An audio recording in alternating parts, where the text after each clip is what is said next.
question of classification. Yeah. So I think I have a couple of thoughts, and one of them is that this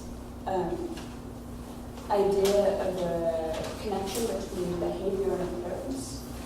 I think Linnaeus is probably going to ancient texts for that, because you have the Scythians, you have the Britons who are fiery-headed, you have the German, like there's ethnic classifications in ancient literature that also become biologically embedded. So when you have medical authors talking about the humours and the qualities,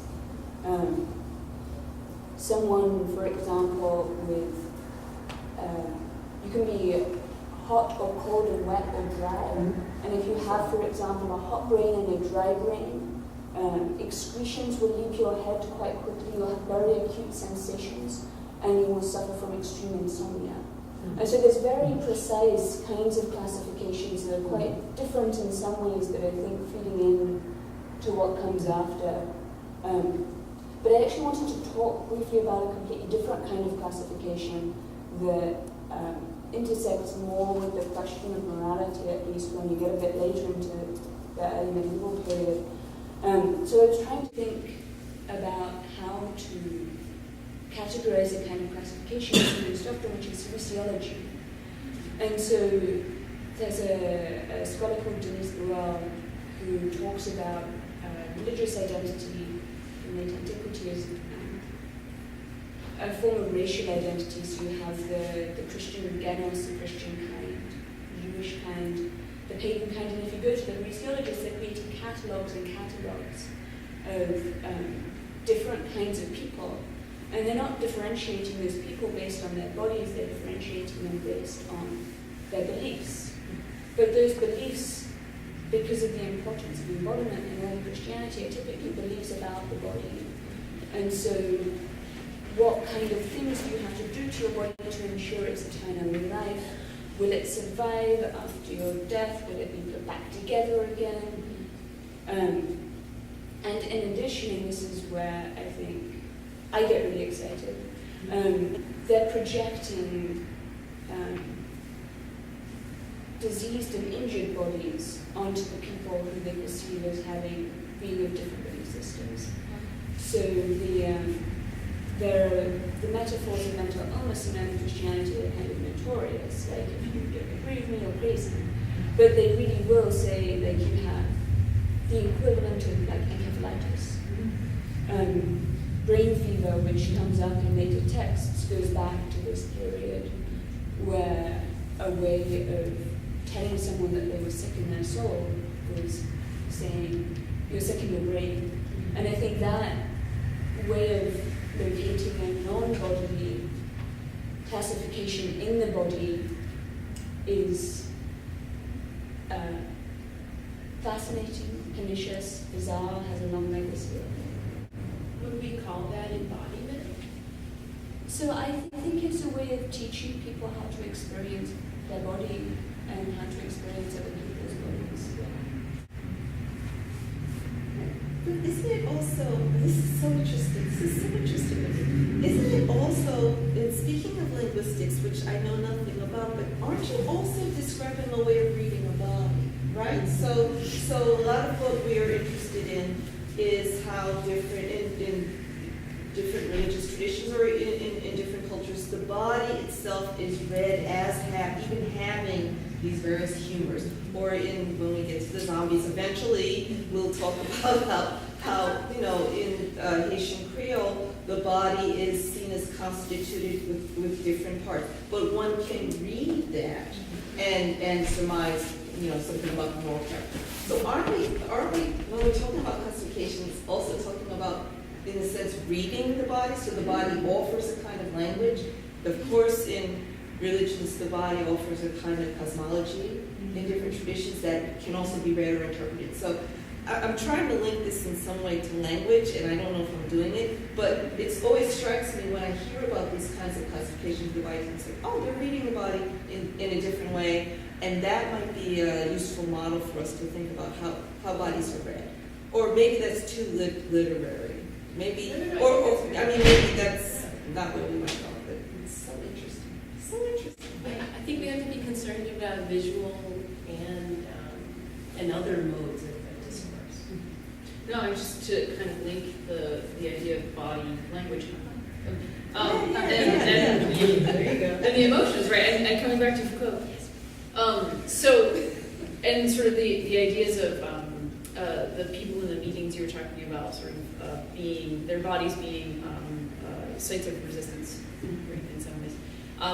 There is, I think, so one of the things I think, one of the roles that I think moral emotions play, oftentimes negative moral emotions play a similar sort of role where expressing, an eye roll, a contemptuous eye roll, some sort of disgust, a scoff of disgust, a kind of expressions of anger and resentment are both ways of kind of resisting power, but to kind of just translate that into moral language, it's a way of trying to be heard, trying to assert a kind of standing, right? Especially if that asserting a kind of standing is difficult because you're in a situation where you feel like people aren't listening, where people aren't being receptive, where people aren't paying attention to you. And one of the, so kind of emotions being one of the forms of body language that we often use, and how that, so I love that you were talking about the, sorry, I've lost my train of thought. The sickness and sin together. That's in history of moral philosophy, it's very much like those metaphors are hyper there all of the time. And even still, in contemporary moral psychology, back to the negative emotions, one of the ways that people often talk about them is as this kind of pathologized, unhealthy, not flourishing sort of, right? So the idea is we shouldn't be too resentful, kind of an Aristotelian doctrine of the mean thing, where we shouldn't be too resentful because why? Resentment is the kind of thing that eats you from the inside out, that it's consuming in some sense, right? And so there is that undercurrent of health and vice, or disease and vice, is even still in sort of a lot of contemporary moral philosophy is kind of the way to characterize why is it bad for somebody to feel sort of a deep, begrudging kind of resentment, because it's consuming or something like that, right? It leads to a kind of disease, they wouldn't say disease, but a disease kind of life, right? I just thought I'm so glad that that's like all the way back. It's a long story. I kind of want to pick up on the notion of the other when it relates to afterlives and soul, and resurrection, reanimation of the body. I'm curious about who deserves to go into eternity, right? And how we talk about that, how we articulate that experience, how we even articulate the experiences of kind of coming back to life, how we talk about that. For me, this kind of draws connections to religion, religiosity, and then also biological manifestations, and then also race and class and power. So there was an interesting sort of article in the New York Times earlier this year where a woman who had a terminal brain illness, actually, saved enough money, crowdsourced her money so that she could put her body into cryogenic storage upon her death. And so she did this. And it was listed in the article, but the types of comments that came after the article were absolutely fascinating. People were saying, okay, is it real? Is cryogenics real? What will happen when she reanimates, if it's possible?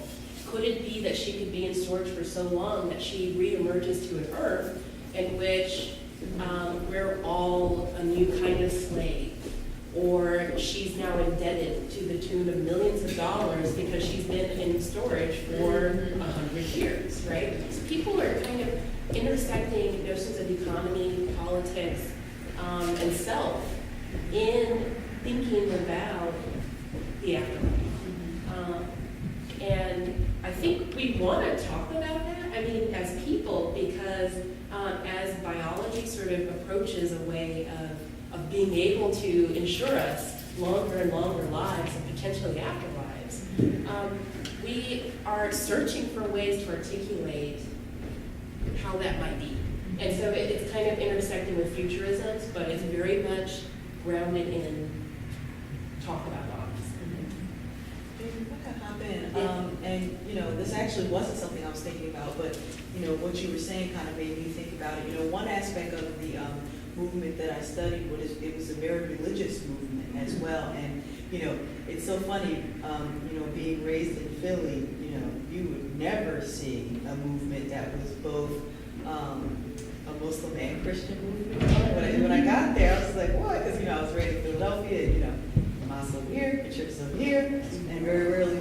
And in terms of, you know, obviously the role clearly that religion plays in their day-to-day life, you know, when you talk about the afterlife, for them, this was a spiritual fight. They made that very, very clear. Maybe not in meetings with the Navy over the racism, but in their personal town halls, they would say that this is a spiritual fight. This is God's war. And that getting them in the afterlife is fighting for justice now. Right? That was very, very clear. Yeah. And so, you know, they put in their good work now, but they're fighting for justice. And they would even, play on that kind of medical scale. What is that about justice and fairness? And they would say, things like that, right? And so they can fight this fight with redevelopment. They can fight this fight with politicians. And when I was there, when I spent time there, was also when that one of the young black youth were shot, which the movie Fruitvale Station was made off of. Oscar Grant. I was there during that time, and they were organizing around that. And the main thing they were saying is that these politicians will get it in the afterlife, and we're going to win. It's not immoral, and that's what. Yeah, exactly. And that's what kept them going. It wasn't the present here and now. It was how things are going to be later. So you just reminded me that was what, but that's obviously what religion did for them, and clearly I'm sure Yvonne can speak to this, but that was way more important than who was going to be continuing to live in the neighborhood in the next 10 years. So it's interesting. So Yvonne, we're alluding to it. Maybe you could show us those images. Is that I'm trying. How would they fit in? Well, my head's spinning. I'm just wondering what happens to bodies after life. All right, so we jumped from body, and now we're talking we're conceiving of something, afterlife, which is a hard concept in many places, right? Where does the human body, never mind the human, where does the human body exist in this afterlife? Is it in the freezer? Or where is, so maybe we can talk about different ways that is, what happens to the body in the afterlife? Is it walking around like our movies that I want to get to? Or is it in the freezer? Is it there? Is it not dead? So I want to bring it back down to the bodies. So when we talk about the afterlife, because I'm not sure what we're saying when, these people are going to get in the afterlife, or this person exists in the afterlife. The afterlife is a future. Where are the bodies? Where's the it's not necessarily physical, but where's the body in the afterlife? So maybe set our terms. I'm starting to think about souls. Yeah. So the reincarnation. But So I can talk a little about the body in the afterlife in a particular tradition. Yes. And so in early Christianity, people were really troubled by what the resurrection of the body means. I mean, do you have worms coming out when you're resurrected in the eschaton? Are you 3 months old? Are you 30 years old? What's the perfect age? Are you where you were when you died? Is there an age range? Is there gender? And then there's also the problem, of course, of eating. I mean, you ate a lot of things while you were alive. And so if you ate things that are also going to be resurrected, I mean, there are lots of stories in ancient myth about people accidentally eating other people. If you accidentally eat another person, is that person separately resurrected as a body, or are they resurrected as part of your body? No one had one theory, but it certainly was a really troubling question. I think as someone who works on the brain and has, like, I've been a graduate student, I've been obsessed for a while about the brain. They're really worried about whether you'll be resurrected with sexual organs, because you shouldn't really need to have sex in the afterlife. And then they're like, well, do you need to eat? I mean, obviously you don't need to eat in the afterlife either. Right. So maybe you don't need your stomach. And so my question is, do you need your brain? Because it's still a very material way of thinking and perceiving and remembering and acting, and it can go wrong. And so when you're resurrected, do you have a brain? Or can you think without it? And that's not a question that they actually tackle, which is very disappointing to me. But there is something Walking Dead, though. I mean, should we go there? They said a part of the brain that one episode is working, but not the whole brain. Yeah, only the stem. Yeah. No, I think it's important that we consider that we think about it instead of. So we're conceptualizing the afterlife in multiple ways. I just wanted to say people do think about what that is instead of. I mean, there are many different ways for us to think about it, and I always like to bring it back to the body itself. So, well, one of my film clips or my film clip concerns, and I don't know if we want to go there yet. A way that in Haitian Vodou, this question is sort of answered in a ritual context. So, I mean, I'm just going to show a few minutes. It's about 8:30, so we're probably going to talk maybe for another 10 minutes and then adjourn to snacks and stuff. So, this is just a few minutes from the wonderful world of YouTube of a ceremony from Fête Guédé. Fête Guédé is sort of what we would think of Halloween, but you'll recognize certain archetypes from this. Fête Guédé in Haiti is one of the holy times when the dead return to the earth. They return and they have bodies, all right? They have bodies that love to eat, dance, smoke, and hang out and have parties. So we're just going to see just a little bit of that.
In the United States and Haiti, she has a temple here.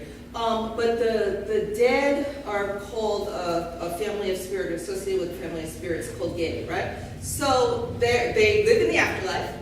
They come once a year or several times a year to hang out with the living, but they do so by possessing a living body. So we're talking about humans sort of embodying through other humans. And you could tell they're painted white because the dead are, pale, and that's what happens to the body. So it's a very interesting take on, and within the ritual context, of course, on these questions of, afterlife, what happens to the body? Can the dead body live again? Well, sure. The dead can come back and possess the living. So that doesn't have that much to do with zombies yet, but we're getting there slowly. But it's one example of how a lot of these ideas are conceptualized in this context. Bodies, death itself, how the body's constituted, and then how the body can live again and again and again in these sort of cycles. So I think that's interesting. amazing. I think we're actually going to stop it there, and we can adjourn to the back. There's more about zombies and bodies in the back, and there's more food. So thank you all so much, and we can just mingle and ask questions and do that. Yeah. Thank you.